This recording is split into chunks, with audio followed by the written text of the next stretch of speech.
Hi, my name is Phyllis, and today I'm going to be teaching you about foam rolling for the health of your hips and your pelvis.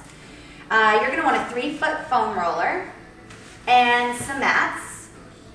And if you don't have mats, you can go ahead and use towels at home.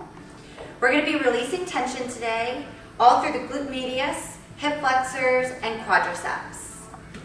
So we're going to go ahead and get started. We're going to take the foam roller, and you're basically going to sit down on the foam roller. We're going to cross, let's start with one leg. We're going to cross one leg over the other. We're going to place the hands behind. We're going to lean into the leg that's crossed over. And we're basically going to give a massage to the glute medius, some tight muscles that are in the back of the hip. What you want to slowly do is work back and forth over that region, finding first where the tight muscle is.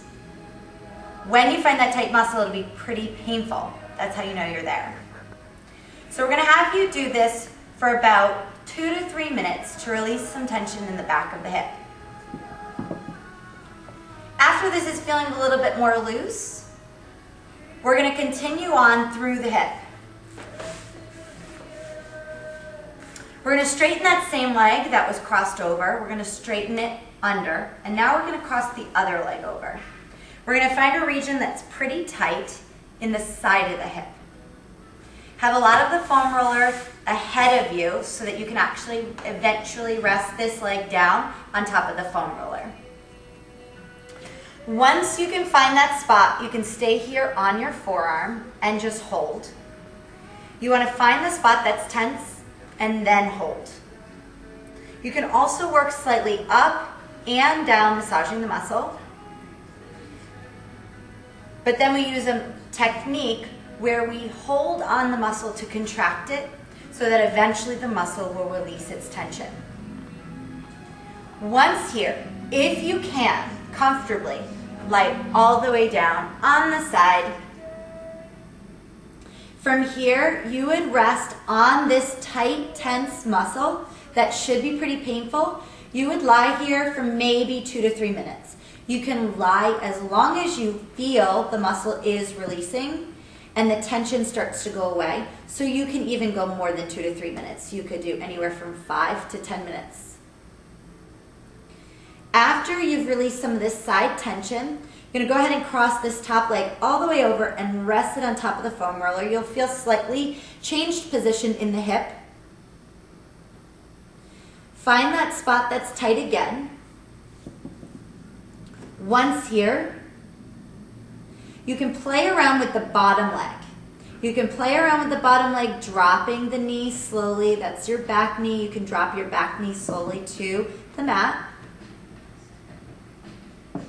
Once you've dropped that knee to the mat, you can also slowly bring the bottom leg forward.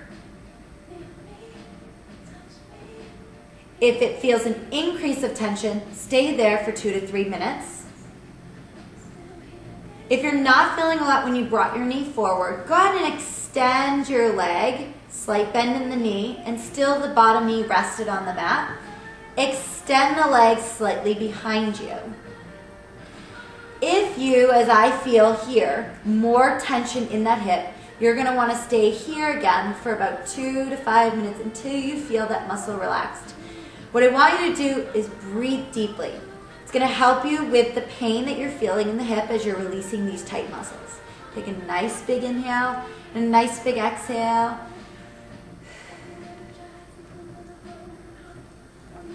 Again, keeping that leg, you can bring that leg even further behind you as your hip flexor releases. You can also bring the leg above the ground. You can keep extending that leg. Bring that leg back to its central position. You can go ahead and find the spots that are most tight for you. You could also go back to that straight leg again, which again can be pretty painful again. So breathe when that happens. And let's, for a little while, just rest that leg back down on the mat. And let's do a rotation. So not only will this release tension in your hips, this will also help you release tension in your spine, as this is a spinal twist. So from here, you would rest your whole upper body towards the mat. This here will also decrease tension all the way through your upper neck and upper back. Go ahead and repeat all of the variations, and I'll go through them with you once you're focused on rotating towards the floor. Rest your upper body, bend the knee, bring the knee forward, hold that knee forward for about, again, 2 to 3 minutes, especially if it's tight longer. Then back to your extension phase where your leg goes behind you, abs tight, and rest down. From here, you want to make sure that you don't rotate too far with your upper body. So you don't want to be facing your pelvis all the way down to the ground. Notice that my pelvis is slightly towards you and my upper body is then rotated towards the ground. That'll give you a nice stretch all throughout your torso and will also keep the tension right on the tight muscle on the foam roller. So here, if it's tight, you'd breathe again, 2 to 5 minutes. You'd also work with variations of straight legs here and breathe. Inhale and exhale. With every inhale and every exhale, relax more of your shoulders and upper back and neck. Inhale and exhale. So after you've found all those tight muscles, you can slowly just come off of your foam roller. So we just finished doing one side of that foam rolling technique to release tension in your hips and your glute medius, also in your hip flexors.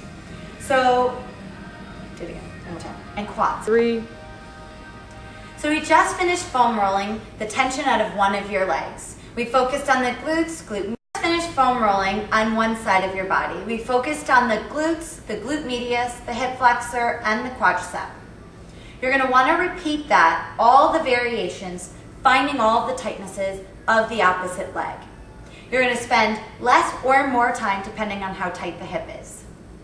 What I recommend you do is if this is your first time doing this type of tension release, start slow, do the smaller recommendation times.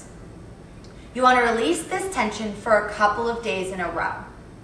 As the muscles of your hips and pelvis release, you want to focus on strength training your abdominals and re-strengthening your muscles appropriately. You want to do your squats and your lunges and your abdominal and low back exercises.